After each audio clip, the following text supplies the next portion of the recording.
को खुद भी परखें। नहमदुहु व नुसल्ली अला रसूलिहिल करीम अम्मा बाद। दोस्तों, इस वीडियो के अंदर हम रोज़े के मसाइल और उनके जवाबात बयान फरमाएंगे। वो मसाइल बयान फरमाएंगे जिनका जान लेना हर मुसलमान के लिए बेहद ज़रूरी है, जिनके न जानने की वजह से लोग ये कहते हैं कि ऐसा कर लिया तो तुम्हारा रोज़ा टूट जाएगा, तुम्हारा रोज़ा हुआ या नहीं हुआ। ऐसे सवालात आज हम अपने इस वीडियो में शामिल करेंगे जिनके जवाब का जान लेना हर मुसलमान के लिए बेहद ज़रूरी है। तो दोस्तों, अगर आपको वीडियो अच्छा लगे तो वीडियो को लाइक ज़रूर कीजिएगा और सदक़ा जारिया की नियत से इस वीडियो को शेयर करना न भूलें। तो आइए दोस्तों, वीडियो को शुरू करते हैं। दोस्तों, सबसे पहले हम बात करते हैं बाम की। तो रोज़े के हालत में अगर किसी के सर में दर्द होता है और सर के दर्द की वजह से कोई बंदा अपने सर पर बाम लगा लेता है तो रोज़े की हालत में बाम का लगाना जायज़ है। रोज़े की हालत में बाम लगाने से रोज़े पर कोई फ़र्क नहीं पड़ता, रोज़े में बाम लगाना जायज़ है। दोस्तों, अब हम बात करते हैं रोज़े की हालत में बलगम निकलने की। तो दोस्तों, रोज़े के दौरान अमदन जानबूझकर बलगम को अंदर से बाहर निकालकर थूक देने से रोज़ा फासिद नहीं होता है। हाँ, अगर बलगम पेट से मुंह में आकर रुक जाए और उसकी मिकदार भी ज़्यादा हो, तादाद भी ज़्यादा हो और उसको जानबूझकर निगल लिया जाए तो इमाम यूसुफ रहमतुल्लाहि ताला अलैहि के नज़दीक रोज़ा फासिद हो जाता है, रोज़ा टूट जाता है। और इमाम आज़म अबू हनीफ़ा रहमतुल्लाहि ताला अलैहि के नज़दीक रोज़ा फासिद नहीं होता, रोज़ा नहीं टूटता। इसलिए एहतियात ज़रूरी है। दोस्तों, अब हम बात करेंगे बोसो किनार की। तो दोस्तों, रोज़े की हालत में बीवी से बोसो किनार करना, बोसा लेना, बीवी का बोसा लेना जायज़ है, रोज़ा फासिद नहीं होता। अलबत्ता जवान आदमी के लिए रोज़े के दौरान बोसो किनार से परहेज़ करना चाहिए ताकि हम बिस्तरी की तरफ रग़बत ना हो या इंजाल ना हो। अगर इंजाल हो जाए तो रोज़ा फासिद हो जाएगा, क़ज़ा लाजिम होगी, और अगर हम बिस्तरी कर ली तो रोज़ा फासिद हो जाएगा। क़ज़ा और कफ़ारा दोनों लाजिम होंगे और कफ़ारा मुसलसल 60 रोज़े रखना है। अगर दरमियान में एक रोज़ा भी छोड़ दिया तो फिर दोबारा नए सिरे से शुरू करना लाजिम होगा। इसी तरह अगर रोज़े के दौरान बीवी का बोसा लेने में इंजाल का खौफ न हो या नफ्स के बेइख्तियार होकर जिमा करने का ख़तरा न हो तो इस सूरत में बीवी का बोसा लेना मकरूह नहीं होगा। और अगर बोसा लेने में इंजाल का खौफ है या जिमा का अंदेशा है तो इस हालत में रोज़े के दौरान बीवी का बोसा लेना मकरूह होगा।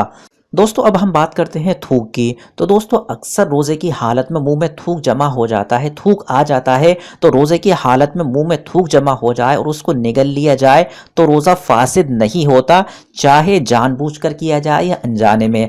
अलबत्ता रोज़ेदार के लिए थूक जमा करके निगलना मकरूह है, यानी वो अपने थूक को मुंह में अगर कोई जमा करता है, जमा करने के बाद में जानबूझकर उसने जमा किया और खूब ढेर सारा जमा करने के बाद अगर उस थूक को निगलता है तो ऐसा करना मकरूह है।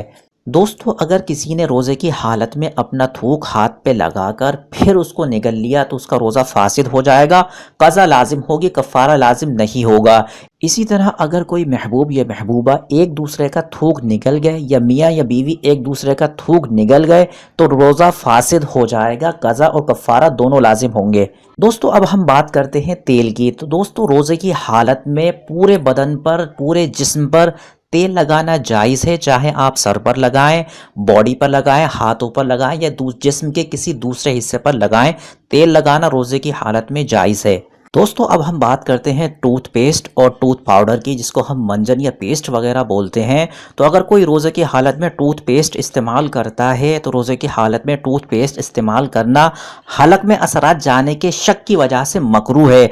मकरूह उस चीज़ को कहा जाता है कि जिसके करने की वजह से किसी चीज़ के सवाब में कमी आ जाए, उस चीज़ को मकरूह कहा जाता है।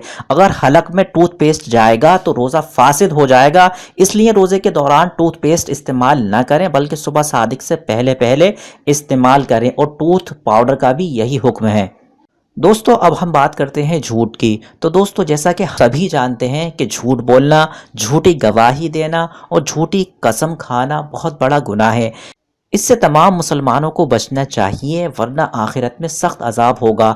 अलबत्ता इससे रोज़ा फासिद नहीं होता, रोज़ा नहीं टूटता, लेकिन मकरूह ज़रूर हो जाता है। अगर कोई बंदा रोज़े की हालत में झूठ बोलता है तो झूठ बोलने से रोज़ा मकरूह हो जाता है। दोस्तों, अब हम बात करते हैं खुशबू सूंघने की। तो दोस्तों, रोज़े की हालत में खुशबू सूंघना दुरुस्त है और इससे रोज़े में कुछ नुकसान नहीं आता। रोज़े में खुशबू सूंघना जायज़ है।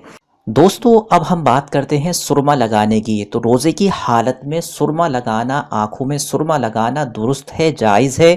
اس سے روزے میں کوئی نقصان نہیں آتا، کوئی کمی نہیں آتی۔ تو کوئی بھی مسلمان روزے کی حالت میں دن میں اپنی آنکھوں میں سرما لگا سکتا ہے، سرما لگانا جائز ہے۔ دوستو اب ہم بات کرتے ہیں سگریٹ کی یا بیڑی کی۔ تو اگر کوئی بندہ روزے کی حالت میں سگریٹ یا بیڑی پیتا ہے تو روزے کے دوران سگریٹ نوشی کرنے یا بیڑی پینے سے روزہ فاسد ہو جاتا ہے، ٹوٹ جاتا ہے، قضا لازم ہوگی لیکن کفارہ لازم نہیں ہوگا۔ تو دوستو یہ تھا ہمارا آج کا ویڈیو۔ اگر ویڈیو پسند آئے تو ویڈیو کو لائک ضرور کریں اور صدقہ جاریہ کی نیت سے دوسروں کو شیئر کرنا نہ بھولیں۔ وآخر دعوانا ان الحمدللہ رب العالمین۔